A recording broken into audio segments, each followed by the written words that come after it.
¡Deprisa, minión! Hay que tener cuidado con el capullo. Un solo rasguño y serás contaminado con el miasma infernal. Toma el cuerpo del señor Stoker y a mi señal lo llevarás al Palacio de la Agonía. Miñón, no comprender. No tener que cortarlo a la mitad. Yo querer ver cómo funciona el cerebro. Dónde se alojan los recuerdos y los pensamientos. ¿Para qué querrías saberlo? ¿Cuál es tu ganancia? Ahora me perteneces. Serás Moxon 2.0. No tendrás boca y deberás gritar. Tu agonía, al igual que la del señor Stoker, aún no ha ni siquiera comenzado. El precio de la curiosidad es caro, minión. Recuérdalo. En tus noches más oscuras, te preguntarás por qué de la locura de Abdullah Razaret. ¿Curiosidad? Miñón no estar enfermo. No. ¿Curioso? No, señor. Solo quiere saber lo que se encuentra por dentro de la carne. Hallar el reloj. Tic-tac. No te atrevas a experimentar con este cuerpo, minión. De lo contrario, descubrirás los tormentos existentes más allá de la muerte. Ahora, levanta el condenado cuerpo y ponlo en la camilla. Stoker tiene una cita con el pararrayos.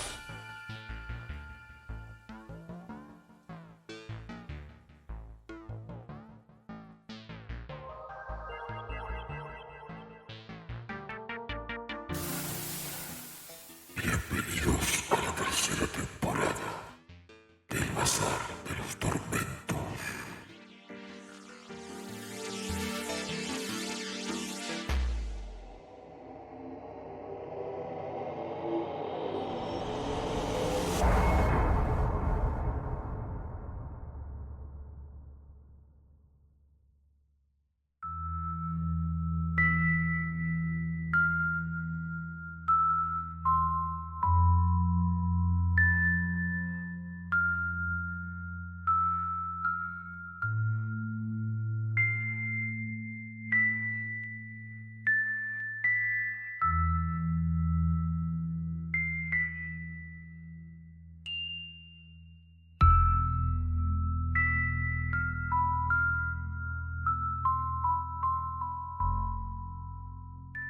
Hoy presentamos Del Más Allá de H.P.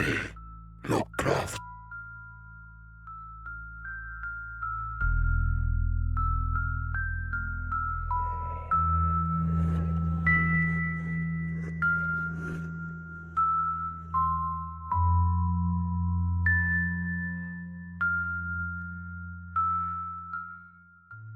Inconcebiblemente espantoso era el cambio que se había operado en Crawford Tillinghast, mi mejor amigo. No lo había visto desde el día, 2 meses y medio antes, en que me contó hacia dónde se orientaban sus investigaciones físicas y matemáticas. Cuando respondió a mis temerosas y casi asustadas reconvenciones, echándome de su laboratorio y de su casa en una explosión de fanática ira, supe que en adelante permanecería la mayor parte de su tiempo encerrado en el laboratorio del ático, con aquella maldita máquina eléctrica, comiendo poco y prohibiendo la entrada incluso a los criados. Pero no creí que un breve periodo de 10 semanas pudiera alterar de ese modo a una criatura humana. No es agradable ver a un hombre fornido quedarse flaco de repente, y menos aún cuando se le vuelven amarillentas o grises las bolsas de la piel. Se le hunden los ojos, se le ponen ojerosos y extrañamente relucientes. Se le arruga la frente y se le cubre de venas, y le tiemblan, y se le crispan las manos. Y si a eso se le añade una repugnante falta de aseo, un completo desaliño en la ropa, una negra pelambrera que comienza a encanecer por la raíz, y una barba blanca, crecida en un rostro en otro tiempo afeitado, el efecto general resulta horroroso.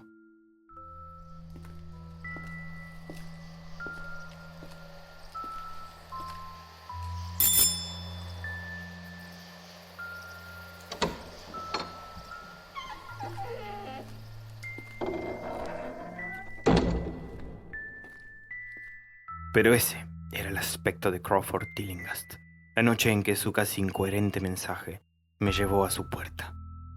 Después de mis semanas de exilio, ese fue el espectro que me abrió temblando, vela en mano, y miró furtivamente por encima del hombro, como temeroso de los seres invisibles de la casa vieja y solitaria, retirada de la línea de edificios que formaban Benevolent Street. Fue un error que Crawford Tillinghast se dedicara al estudio de la ciencia y la filosofía. Estas materias deben dejarse para el investigador frío e impersonal, ya que ofrecen dos alternativas igualmente trágicas al hombre: de sensibilidad y de acción. La desesperación, si fracasa en sus investigaciones, y el terror inexpresable e inimaginable, si triunfa. Tillinghast había sido una vez víctima del fracaso, solitario y melancólico, pero ahora comprendí, con angustiado temor, que era víctima del éxito. Efectivamente, se lo había advertido 10 semanas antes, cuando me espetó la historia de lo que presentía que estaba a punto de descubrir. Entonces se excitó y se congestionó, hablando con voz aguda y afectada, aunque siempre pedante. ¿Qué sabemos nosotros del mundo y del universo que nos rodea? Nuestros medios de percepción son absurdamente escasos, y nuestra noción de los objetos que nos rodean infinitamente estrecha.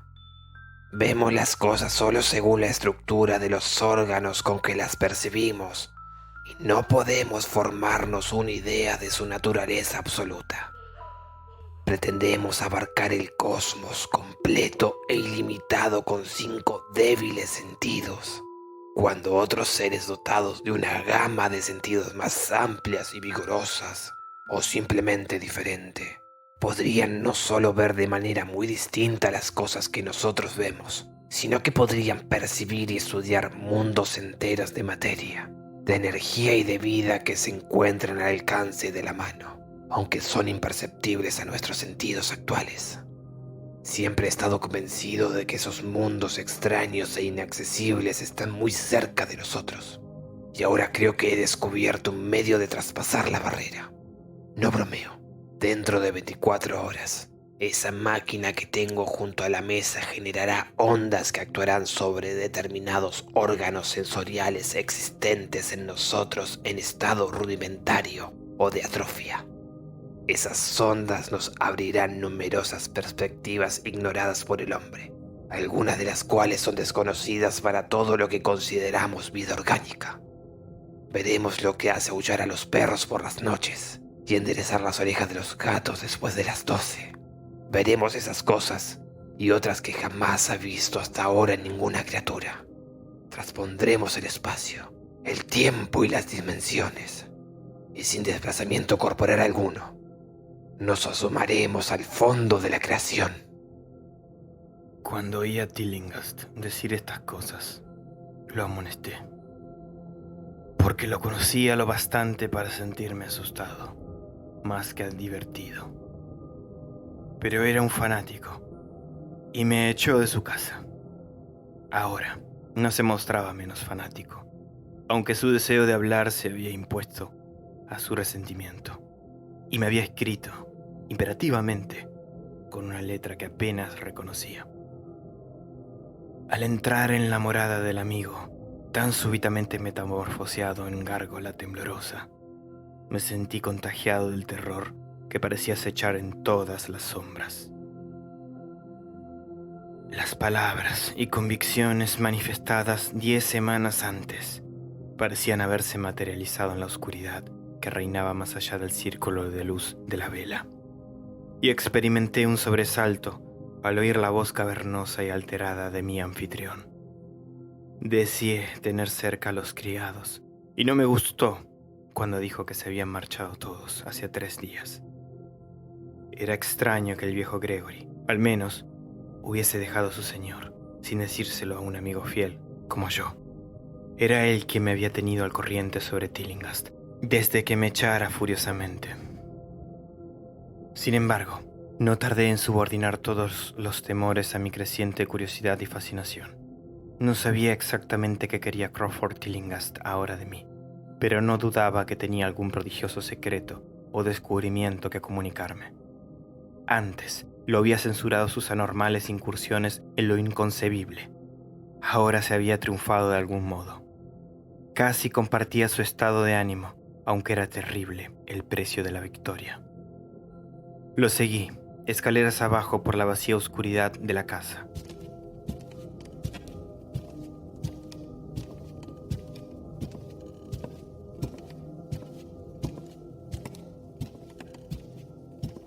Tras la llama vacilante de la vela que sostenía en la mano, de esta temblorosa parodia de hombre. Al parecer, estaba desconectada la corriente, y al preguntárselo a mi guía, dijo que era por un motivo concreto. Sería demasiado. No me atrevería. Observé especialmente su nueva costumbre de murmurar, ya que no era propio de él hablar consigo mismo. Entramos en el laboratorio del ático y vi la detestable máquina eléctrica, brillando con su apagada y siniestra luminosidad violácea.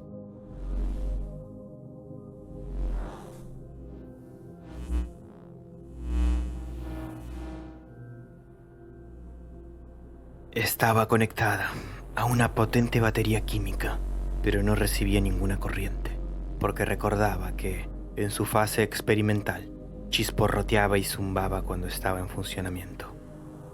En respuesta a mi pregunta, Tillinghast murmuró que aquel resplandor permanente no era eléctrico en el sentido que yo lo entendía. A continuación, me sentó cerca de la máquina.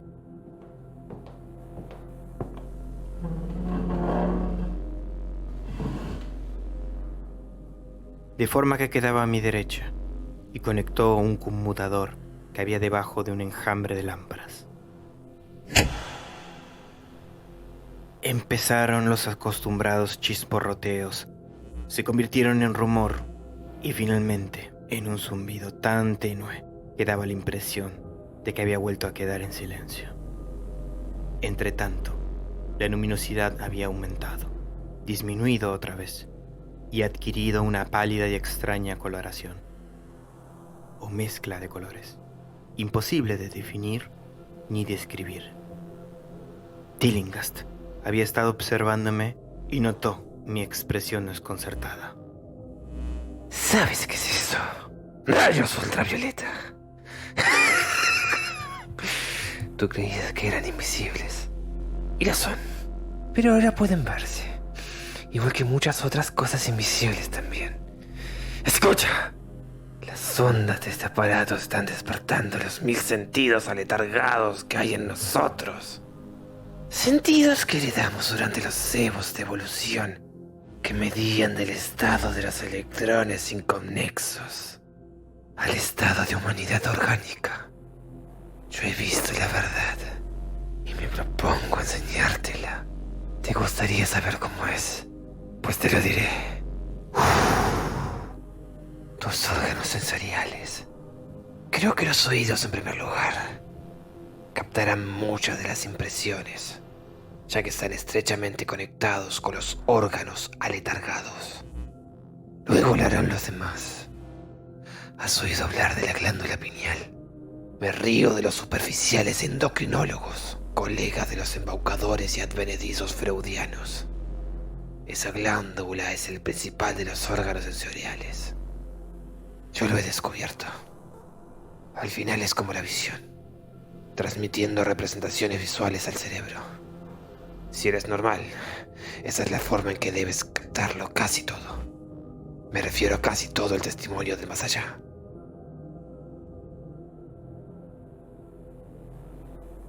Miré la inmensa habitación del ático, con su pared sur inclinada, vagamente iluminada por los rayos que los ojos ordinarios son incapaces de captar. Los rincones estaban sumidos en sombras, y toda la estancia había adquirido una brumosa irrealidad que emborronaba su naturaleza e invitaba a la imaginación a volar y fantasear. Durante el rato que Tillinghast estuvo en silencio, me imaginé en medio de un templo enorme e increíble de dioses largo tiempo desaparecidos, de un vago edificio con innumerables columnas de negra piedra que se elevaban desde un suelo de losas húmedas hacia unas alturas brumosas que la vista no alcanzaba a determinar.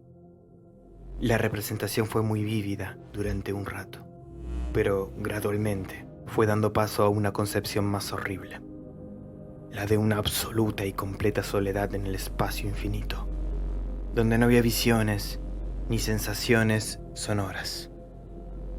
Era como un vacío, nada más, y sentí un miedo infantil que me impulsó a sacarme del bolsillo el revólver que de noche siempre llevo encima, desde la vez que me asaltaron en East Providence. Luego, de las regiones más remotas, el ruido fue cobrando suavemente realidad. Era muy débil, sutilmente vibrante, inequívocamente musical, pero tenía tal calidad de incomparable frenesí que sentí un impacto, como una delicada tortura por todo mi cuerpo. Experimenté la sensación que nos produce el arañazo fortuito sobre un cristal esmerilado. Simultáneamente, noté algo así como una corriente de aire frío que pasó junto a mí, al parecer en dirección al ruido distante.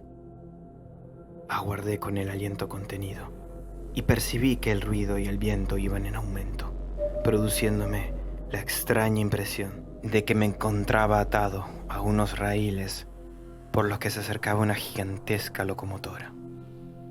Empecé a hablarle a Tillinghast e instantáneamente se disiparon todas estas inusitadas impresiones. Volví a ver al hombre, las máquinas brillantes y la habitación a oscuras. Tillinghast sonrió repulsivamente al ver el revólver que yo había sacado casi de manera inconsciente. Pero por su expresión, comprendí que había visto y oído lo mismo que yo, si no más. Le conté en voz baja lo que había experimentado y me pidió que me estuviese lo más quieto y receptivo posible. No te muevas, porque con estos rayos pueden vernos, del mismo modo que nosotros podemos ver. Te he dicho que los criados se han ido, aunque no te he contado cómo. Fue por culpa de esa estúpida ama de llaves. Encendió las luces de abajo, después de advertirle yo que no lo hiciera, y los hilos captaron vibraciones simpáticas. Debió de ser espantoso. Pude oír los gritos desde aquí, a pesar de que estaba pendiente de lo que veía y oía en otra dirección.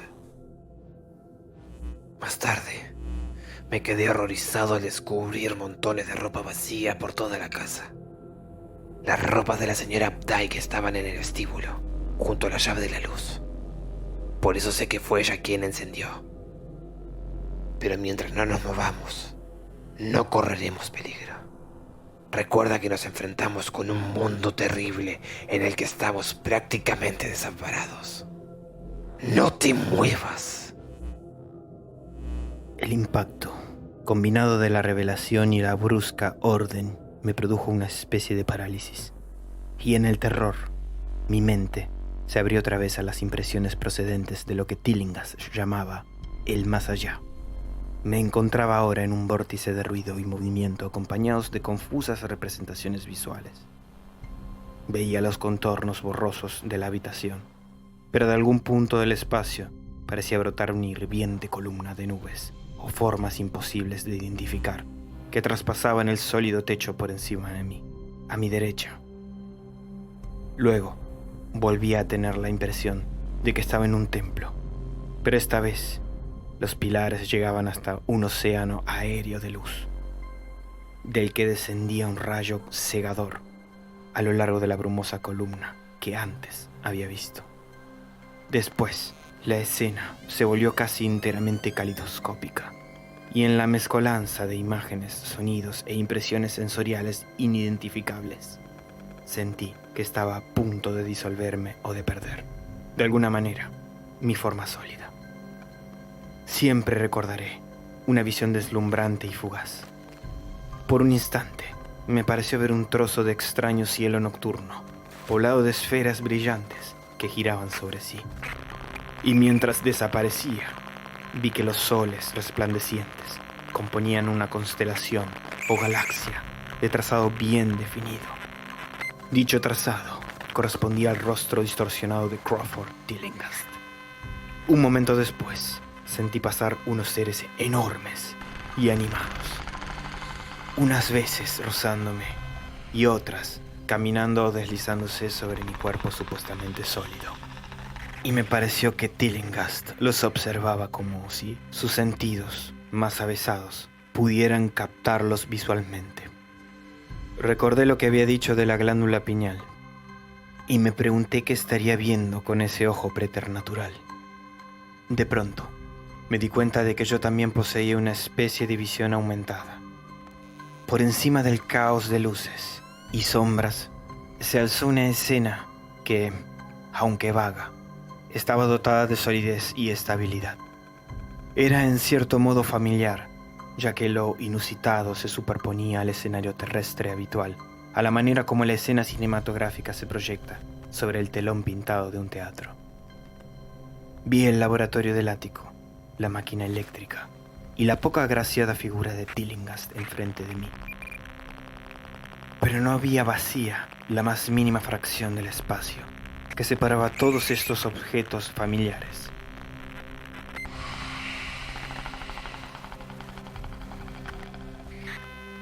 Un sinfín de formas, indescriptibles, vivas o no, se mezclaban entre medias, en repugnante confusión, y junto a cada objeto conocido, se movían mundos enteros y entidades extrañas y desconocidas.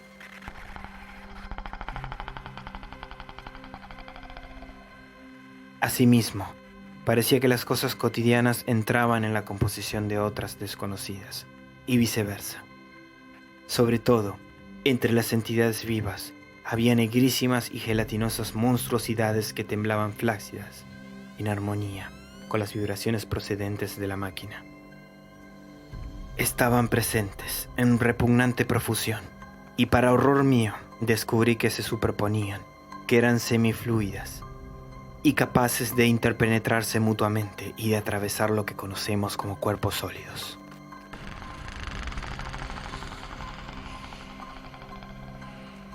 No estaban nunca quietas, sino que parecían moverse con algún propósito maligno. A veces se devoraban unas a otras, lanzándose la atacante sobre la víctima y eliminándola instantáneamente de la vista. Comprendí, con un estremecimiento, qué era lo que había hecho desaparecer a la desventurada servidumbre, y ya no fui capaz de apartar dichas entidades del pensamiento, mientras intentaba captar nuevos detalles de este mundo recientemente visible que tenemos a nuestro alrededor. Pero Tillinghast me había estado observando y decía algo. ¿Los ves? ¿Los ves? ¿Ves esos seres que flotan y aletean en torno tuyo y a través de ti a cada instante de tu vida? ¿Ves las criaturas que pueblan lo que los hombres llaman el aire puro y el cielo azul? No he conseguido romper la barrera. No te he mostrado mundos que ningún hombre vivo ha visto. Oí que gritaba a través del caos y vi su rostro insultantemente cerca del mío. Sus ojos eran dos pozos llameantes que me miraban con lo que ahora sé que era un odio infinito. La máquina zumbaba de manera detestable. ¿Crees que fueron esos seres que se contorsionan torpemente los que aniquilaron a los criados? ¡Imbécil! Esos son inofensivos. Pero los criados han desaparecido, ¿no es verdad? Tú trataste de detenerme. Me desalentabas cuando necesitabas a la más pequeña migaja de aliento. Te asustaba enfrentarte a la verdad cósmica, condenado cobarde. Pero ahora te tengo a mi merced. ¿Qué fue lo que aniquiló a los criados? ¿Qué fue lo que les hizo dar aquellos gritos? No lo sabes, ¿verdad? Pero enseguida lo vas a saber. Mírame, escucha lo que voy a decirte. ¿Crees que tienen realidad las nociones de espacio, de tiempo y de magnitud? ¿Supones que existen cosas tales como la forma y la materia? Pues yo te digo que he alcanzado las profundidades que tu reducido cerebro no es capaz de imaginar. Me he asomado más allá de los confines del infinito y he invocado los demonios de las estrellas.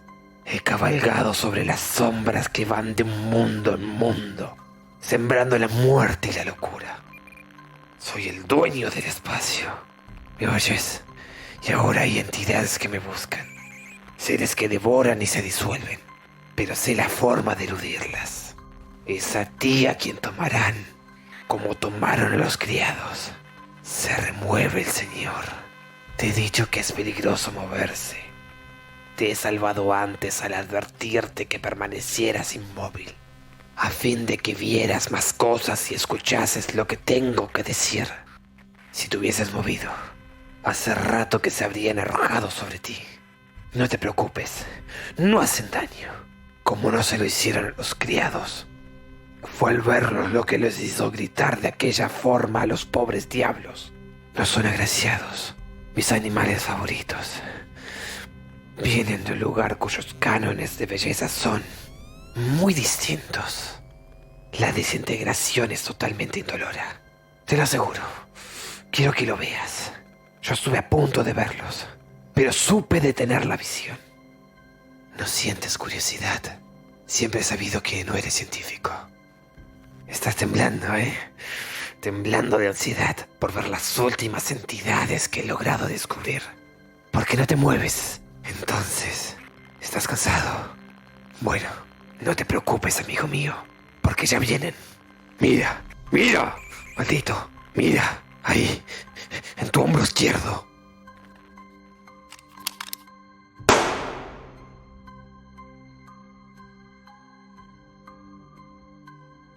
Lo que queda por contar es muy breve, y quizá lo sepan ya por las notas aparecidas en los periódicos.